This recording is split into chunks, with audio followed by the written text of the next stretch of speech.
जय हिंद मेरे सेठ सैनियों और आप सभी का स्वागत है प्रीतम एकेडमी परिवार में और मैं हूं पंकज कुमार। तो आज के इस वीडियो पे बात करेंगे कि एक झटके में बदला सब कुछ। तो आखिर ये बदलाव क्या था उस पे बात करेंगे।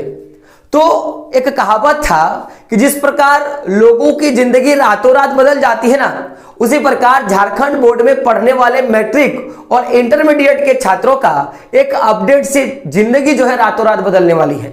अब ये जिंदगी किस तरह से बदलेगी, क्योंकि देखो कहा गया है कि एक खेल में दो पहलू होता है, एक जीत का और एक हार का।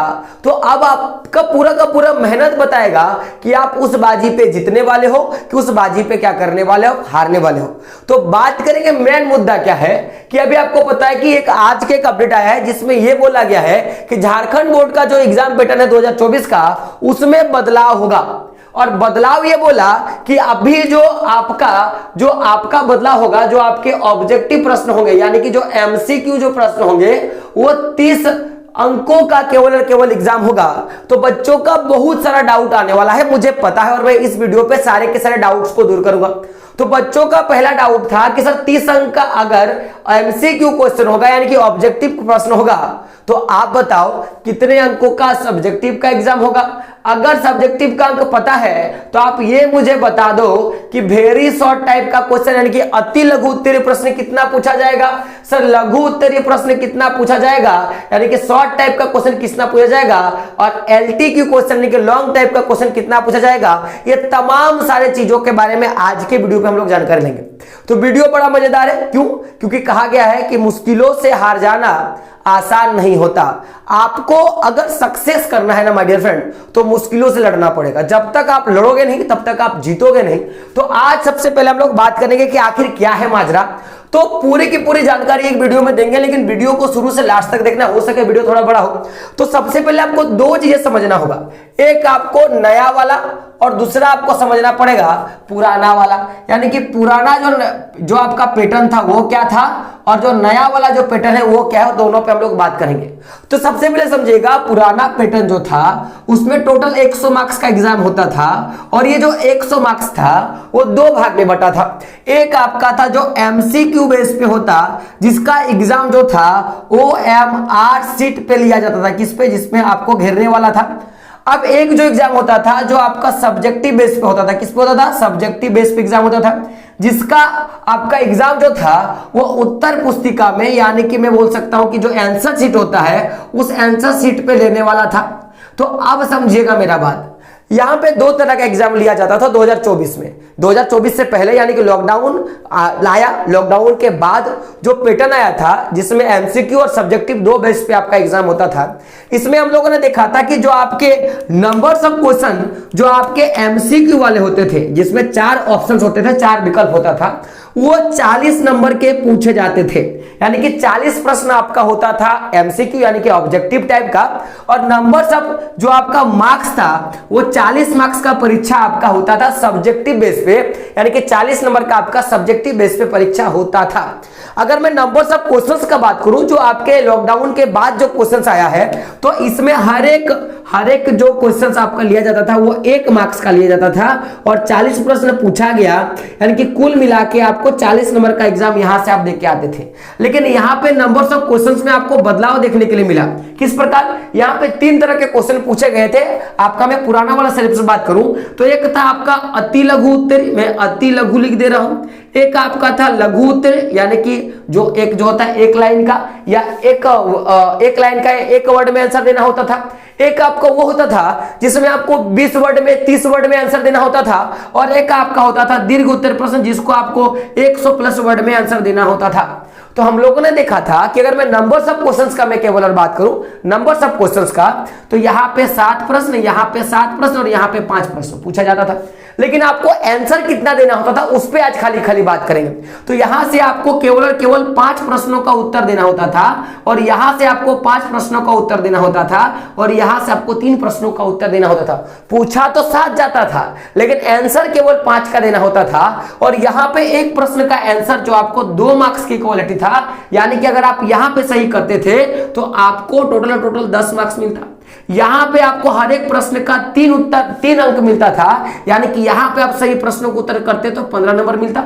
और यहां पे अगर बात करेंगे तो यहां पे हर प्रश्नों के लिए 5 नंबर मिलता, सबको सही करते आप तो आपको कुल मिला के यहां पे 15 नंबर मिलता, यानी कि 15 15 30 और 10 40, यानी कि कुल मिला के देखोगे तो आपका जो सब्जेक्टिव था वो भी 40 मार्क्स का क्वेश्चन पूछा जाता था। अब यहां पे क्या होता था कि आपको पता है कि 100 मार्क्स का एग्जाम होगा, लेकिन 40 और 40 80 हुआ तो बच्चा जो 20 मार्क्स ना, तो आप देखिएगा वो जो 20 मार्क्स था उसको क्या करो, आपको 2 भाग में बांटो। एक जो भाग होता था वो आपका 10 भाग और एक आपका कहता 10, यानी कि जो आपका टोटल जो 20 मार्क्स का या तो इंटरनल बोलेंगे, या तो इंटरनल असेसमेंट, या तो आपका प्रैक्टिकल का जो एग्जाम होता था 20 मार्क्स, उसको 2 भाग में बांटो। वो कैसे समझिएगा, अगर 10 मार्क्स जो इंटरनल जो होता था और प्रैक्टिकल जो होता था वो एमसीक्यू के साथ जुड़ता था, और 10 मार्क्स जो आपका इंटरनल या जो प्रैक्टिकल एग्जाम होता था वो सब्जेक्टिव के साथ आके जुड़ता था, यानी कि कुल मिला के आपको 20 नंबर का पूछा जाता था। आपका इंटरनल बोल लो या आप बोलो प्रैक्टिकल, तो जिस सब्जेक्ट में इंटरनल होता उसमें इंटरनल पूछा जाता, जिसमें प्रैक्टिकल होता उसमें इंटरनल नहीं पूछा जाता था, और जिसमें इंटरनल असेसमेंट होता था उसमें प्रैक्टिकल नहीं पूछा जाता था। तो यानी कि 20 मार्क्स तो 40 40 80 और 20 ये आपका टोटल था जो पिछला वाला था। लेकिन अभी जो प्रस्ताव का मंजूरी रखा गया है इसमें क्या कहा गया कि अभी भी क्या करेंगे हम लोग कि 100 मार्क्स का ही एग्जाम लेंगे, और ये जो 100 मार्क्स का एग्जाम होगा इसे भी हम लोग 2 भाग में ही बांट के लेंगे। 2 भाग में क्या क्या, तो एक जो होगा आपका OMR सीट पे बेस होगा और एक जो होगा आपका सब्जेक्टिव बेस होगा, यानी कि मैं बोलूंगा कि एक आपका ऑब्जेक्टिव टाइप का जिसमें 4 प्रश्न पूछेंगे, और एक जो आपका था जो आपका सब्जेक्टिव होगा जिसको आपको उत्तर पुस्तिका में लिखना होगा। अभी भी यही बात बोल रहा है, लेकिन यहां पे क्या बोला कि मैं केवल क्या करूंगा कि जो OMR सीट पे जो आप एग्जाम दे रहे हो, यानी कि जो ऑब्जेक्टिव टाइप के एग्जाम आप दे रहे हो उसका टोटल मार्क्स में 3 करूंगा। अब टोटल मार्क्स 3 का मतलब बच्चों के मन में डाउट होगा क्या सर क्वेश्चन 40 पूछेगा और उसमें अंक केवल 30 देगा, कि सब 40 प्रश्न पूछेगा कि उसमें अंक घटा दिया, या 30 प्रश्न पूछेगा जिसका अंक कितना रहेगा 30 रहेगा। तो समझिएगा यहां पे जो एमसीक्यू का जो क्वेश्चन आता है जो एमआर सीट पे देना होता है उसका नंबर सब क्वेश्चन, यानी कि मैं बोलूंगा अंक का, तो एक प्रश्न को सही करने से आपको 1 अंक मिलेगा, और टोटल 30 प्रश्न ही आपसे पूछा जाएगा, यानी कि कुल मिला के 30 प्रश्न का जो आंसर आपको देना किसमें होगा, OMR सीट पे देना होगा। तो अगर 30 प्रश्न का उत्तर देना है तो अब आपका सवाल होगा कि सर आप बताइए कि सब्जेक्टिव कितना उत्तर देना है। तो अगर मैं आपको बात करूं कि अगर मैं सब्जेक्टिव प्रश्नों का बात करता हूं तो ध्यान से समझिएगा, सब्जेक्टिव में कुल मिला के आपको 50 अंक का एग्जाम होगा। कितना अंक का एग्जाम होगा, 50 अंक का, यहां पे 30 अंक का, यहां 50 अंक का, तो 50 और 30 कितना होगा 80, और 20 नंबर का आपका हो जाएगा या तो इंटरनल असेसमेंट या तो आपका प्रैक्टिकल। मैंने फिर से बताया जिसमें प्रैक्टिकल होगा उसमें इंटरनल नहीं होगा, इसमें इंटरनल होगा उसमें प्रैक्टिकल नहीं होगा। आप ध्यान से समझिएगा, यहां तक तो आपको कोई डाउट नहीं होगा कि 30 अंक पूछा जाएगा 1 नंबर वाले प्रश्न जो आपके OMR सीट पे होंगे, और 50 अंक का पूछा जाएगा सब्जेक्टिव जो आपको लिख कराना होगा। अगर मैं बात करूंगा टाइप्स ऑफ क्वेश्चंस का तो यहां पे भी 3 टाइप के क्वेश्चन पूछे जाएंगे। एक आपका जो अति लघु उत्तरीय प्रश्न है, एक आपका जो आपका मैं बोलूंगा कि अति लघु उत्तरीय प्रश्न है, एक आपका जो आपका लघु उत्तरीय प्रश्न है, एक आपका क्या है लघु उत्तरीय प्रश्न है, और एक आपका क्या है आपका दीर्घ उत्तरीय प्रश्न। 3 तरह का यहां पे भी प्रश्न पूछा जाएगा। लेकिन देखिए आपको मैंने यहां पे बताया कि नंबर्स ऑफ क्वेश्चन जो था 7 7 और 5 था, तो यहां पे कितना अब 7 प्रश्न पूछेगा कि 8 प्रश्न पूछेगा अब ये क्लियर नहीं है, लेकिन कहां पे कितना प्रश्न को बढ़ाएगा वो जो रही, क्योंकि देखो पहले 40 नंबर का एग्जाम होता था अब 30 हो रहा है, यानी कि 10 नंबर का कटौती है। किसमें, आपका एमसीक्यू में 10 नंबर का कटौती है, यानी कि पहले यहां पे 5 प्रश्नों का आप उत्तर देते थे ना, तो यहां पे आप 6 प्रश्नों का आप उत्तर दोगे। यहां पे आप पहले 5 प्रश्नों का उत्तर देते थे ना, तो यहां पे आप क्या करोगे, आप 6 प्रश्नों का उत्तर दोगे, और यहां पे आप देखोगे यहां पे आप 3 प्रश्नों का उत्तर देते थे ना, तो यहां पे आप क्या करोगे 4 प्रश्नों का उत्तर दोगे, यानी कि नंबर्स ऑफ क्वेश्चंस बढ़ गया जो आपको उत्तर देना था। यानी कि यहां पे जो 6 मार्क्स जो यहाँ पे अति लघु उत्तरीय प्रश्न है जिसमें आपको 6 प्रश्नों का आपको उत्तर देना है। कितना प्रश्नों का उत्तर देना है, कुल मिला के आपको 6 प्रश्नों का उत्तर देना है, और आपको पता होगा कि हर एक प्रश्न का जो आपको मार्क्स मिलेगा ना, अगर सही कर रहे हो तो आपको 2 मार्क्स मिल रहा है, यानी कि 6 गुना 2 कुल मिला के 12 अंक आपने प्राप्त किया। यहां पे देखोगे तो यहां पे हर एक प्रश्न के लिए आपको 3 अंक का एक प्रश्न का उत्तर देना होगा, तो 6 3 18, यहां पे 18 अंक आपने प्राप्त किया। और यहां पे 4 प्रश्न रहेगा तो 4 गुना आपका 5, 4 5 20, यानी कि 4 प्रश्न आपको आंसर देने होंगे, 4 प्रश्नों का आंसर देना होगा। और एक प्रश्न का जो है आपको आंसर के लिए 5 मार्क्स मिलेगा, यानी कि 5 चौका 20 मार्क्स मिलेगा। तो आप गौर करोगे ना तो देखो 2 और 8, 10 का 0, हाथ में कितना रहा 1 और 1 2 और 2 4 और 1 कितना हो गया 5, देखो 50 मार्क्स। तो यहां पे आपके 50 मार्क्स के सब्जेक्टिव और ओएमआर सीट पे आपके 30 मार्क्स हो गए, तो 50 और 30 कितना हो गया आपका 80, 50 और 30 80, और 20 मार्क्स का क्या होगा आपका इंटरनल असेसमेंट या तो आपका प्रैक्टिकल होगा। तो ये नया पूरा का पूरा चेंजेस है कि पहले 40 मार्क्स का, जब आपका ओएमआर सीट पे 40 मार्क्स का एग्जाम होता था तो नंबर्स ऑफ क्वेश्चंस जो आपको आंसर देने होते थे उनमें हर एक जगह, चाहे अति लघु उत्तरीय का बात करो या लघु उत्तरीय का बात करो या दीर्घ उत्तरीय का बात करो, क्वेश्चन संख्या में 1 का कटौती था। लेकिन यहां पे आपको क्या मिल रहा है, क्वेश्चन संख्या में 1 का आपको वृद्धि मिल रहा है। और आप देख सकते हो आपके पूरा का पूरा नया सिलेबस है, जो नया पैटर्न है आपका इस आधार पर लिया जाएगा। अब आप बताओ कि तैयारी किस आधार से करना, समझो ध्यान से।